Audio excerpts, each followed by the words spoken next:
गायक प्रशान्त तामाङको हृदयाघातका कारण निधन भएको छ।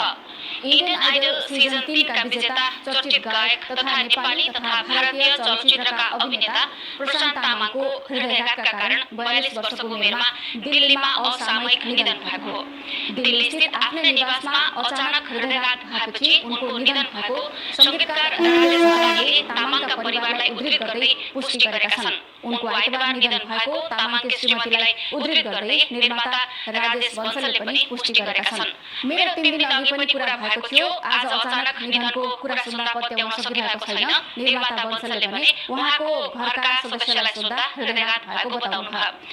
इन्डियन आइडल विजेता बनेपछि चर्चामा रहेका तामाङ पछिल्लो समय सलमान खान अभिनीत फिल्म ब्याटल अफ गलवानमा अभिनयरत थिए, जसको डबिङ समेत बाँकी रहेको छ। उनको यो पहिलो चलचित्र थियो जुन अन्तिम पनि बनेको छ। तामाङले नेपाली फिल्म